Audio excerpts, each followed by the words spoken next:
My name is Thomas Avery, and I'm 83 years old. I'm sitting alone in a small apartment that still smells faintly of my wife's perfume, even though she's been gone for 3 years now. It's not strong enough to notice unless the windows are closed and the air is still, but when it appears, it stops me every time. For a moment, I forget where I am. For a moment, I expect to hear her in the other room, humming to herself as she folded laundry or rinsed dishes. Those moments don't last. Nothing does anymore. I've finally admitted something I avoided my whole life. I let other people's expectations write my story. I didn't wake up one morning and hand my life over. No one forced a pen into my hand. I don't think anyone ever does. It happens quietly, almost politely. A suggestion here. An approving nod there. A raised eyebrow when you drift too far from the path. It happens slowly, the way dust gathers on shelves you swear you just wiped clean. One day you look up and realize the room isn't yours anymore. It never really was. At my age, time feels different. It's no longer something I manage or waste or plan around. It's something I notice. I notice how the morning light lingers longer on the wall. I notice how silence has weight now. The quiet hours stretch wider. The nights come earlier. And the past, somehow, sits closer than yesterday. Memories don't arrive in order. They come sideways. A smell, a song, the sound of footsteps in a hallway that no longer exists. I'm not telling this to make sense of it for myself. That part is done. Acceptance doesn't feel dramatic when it finally arrives. It feels flat. Still. I'm telling this because there are things I see clearly now that I couldn't see when it mattered. Or maybe I could see them, but I didn't trust myself enough to listen. I grew up in a house where doing the right thing mattered more than feeling the right thing. My father worked at the same factory for 42 years. He woke before dawn, drank his coffee in silence, and came home smelling of metal and sweat.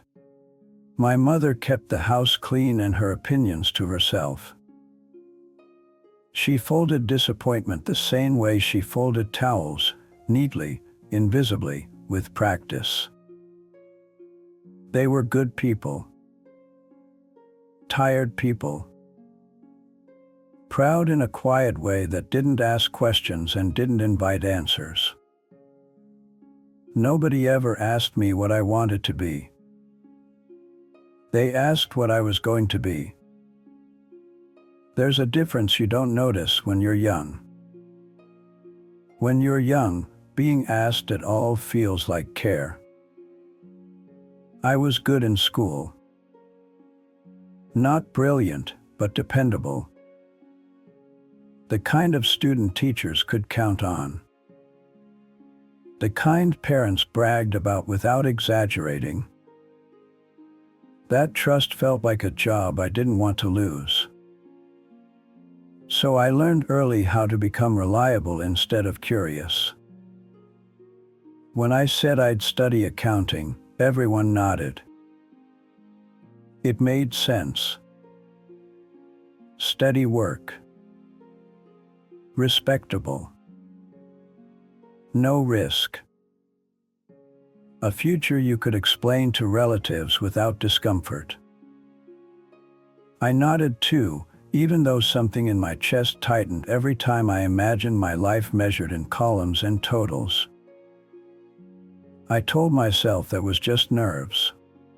Everyone gets nervous about growing up. That's what people said, and I believed them. In my 20s, I worked long hours and learned how to smile at people I didn't care about. I learned how to dress properly, how to speak carefully, how to never say too much. I learned which parts of myself to leave at home. I learned how to be liked, which is not the same as being known.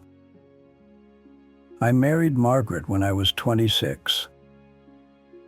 She was kind and practical and beautiful in a way that didn't demand attention. She had a calm presence, like she belonged wherever she stood. Our parents approved. Our friends smiled knowingly. It was the next step. So we took it. I loved her. I still do. But even that love fit neatly into the life that had already been outlined for me. I didn't ask what shape our love might take if we allowed it to grow freely. I assumed love, like everything else, had rules. We bought a house because that's what you did. We hosted dinners because that's what couples did. I went to work every morning and came home tired enough to avoid asking myself hard questions. Tiredness is an effective excuse. It sounds responsible. No one argues with it.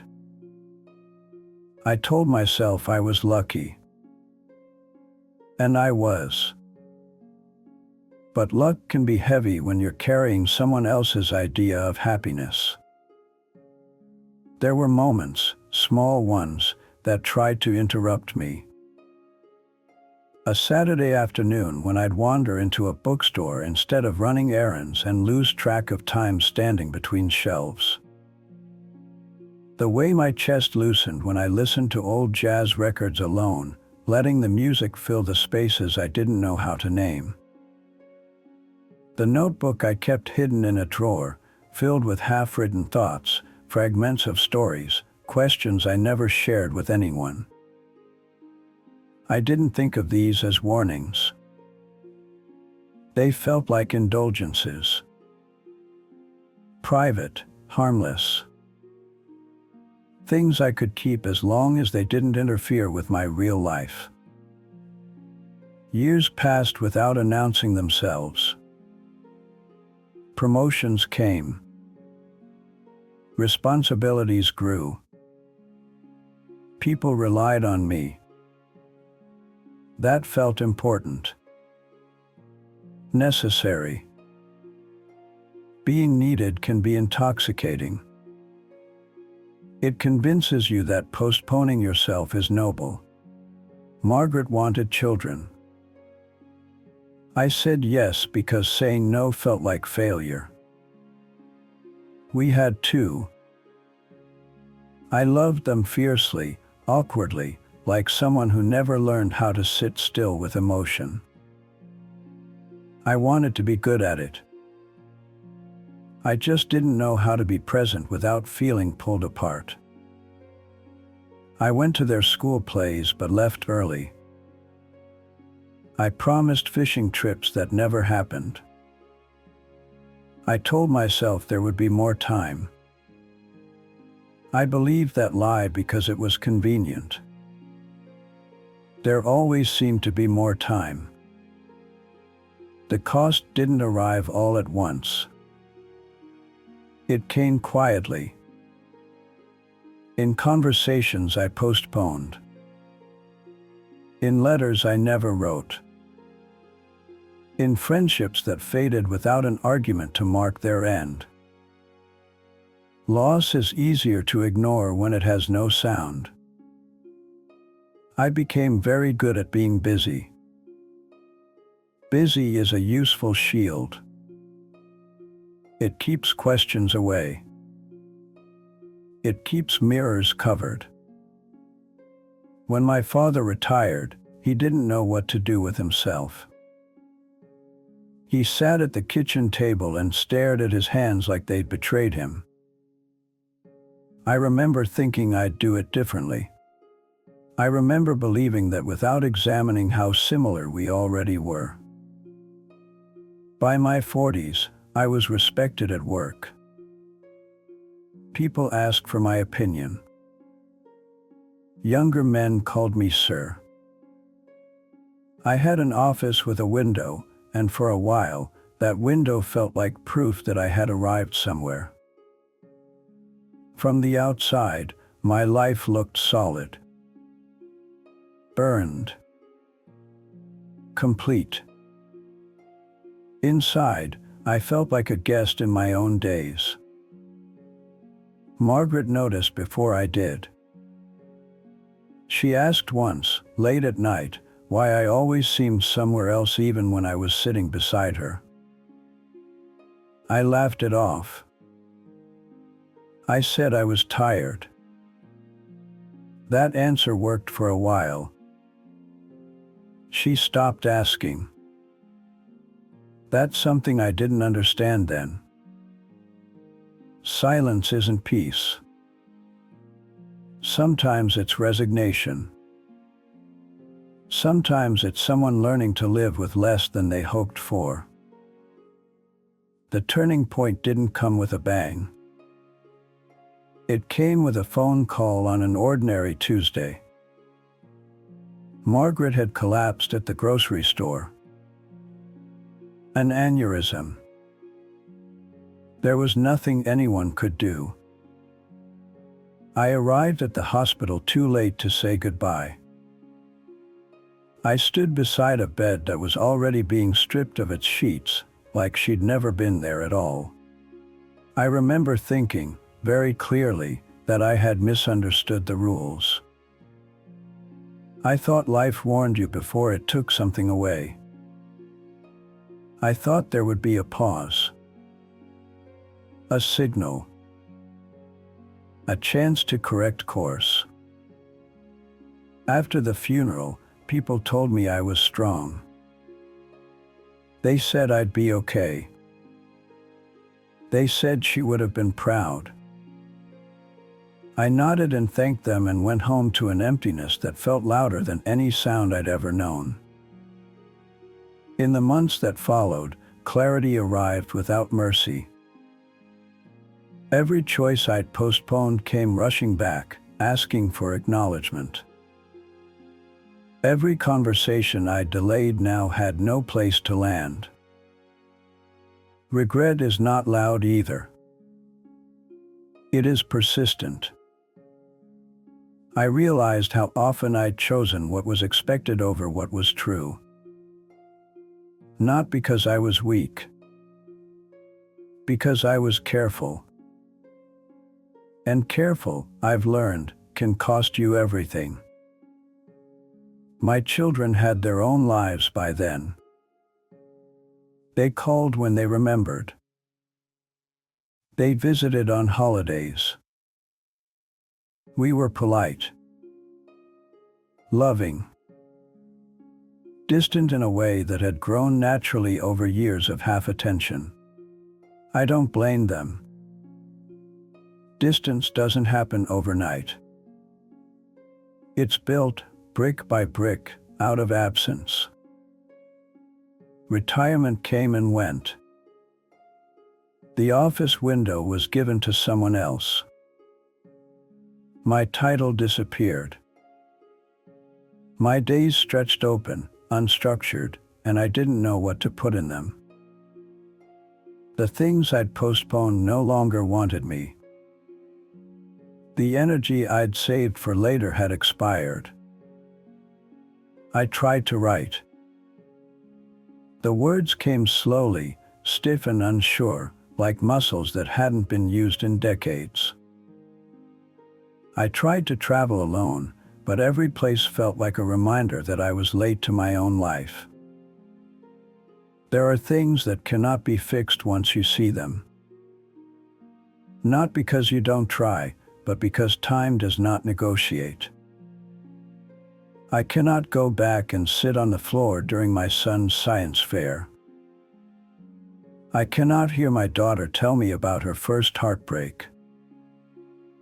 I cannot ask Margaret what she needed from me when it still mattered. What's gone is gone. That's not dramatic. It's just true. Now, in my 80s, I am remembered less than I once imagined. Work forgot me quickly. Acquaintances faster. Even family carries me lightly, like something fragile they don't want to drop but don't quite know where to place. This isn't bitterness. It's clarity. If you're listening to this, I don't know where you are in your life. I don't know what expectations are pressing on you or whose approval feels necessary to keep breathing. I only know what it feels like to wake up one day and realize you've been living someone else's outline. I wish I had known that approval is a moving target. That duty can expand to fill every corner if you let it. That waiting for permission to live is a decision in itself. I'm not saying ignore responsibility. I'm saying notice what you're trading for it. I thought I was being patient. I thought I was being practical. I thought there would be time to become myself later. Later is not guaranteed. It's not even promised. If this story stays with you, even a little, that's enough. You don't owe me anything. I've had my turn. I have mornings now where the light comes through the window just right, and for a moment, I feel peaceful. Not happy. Not sad. Just present. That's what I have left. Presence. I sit with it. I listen to old records. I write a few lines each day, not because they're good, but because they're honest. My time is short. I know that. And strangely, that makes each quiet moment feel complete. This is not a warning. It's not advice. It's simply the truth of one man who waited too long to speak. If you hear something of yourself in this, hold it gently. That's all. I'm Thomas. I'm 83. And this is the story I didn't tell when I had more time.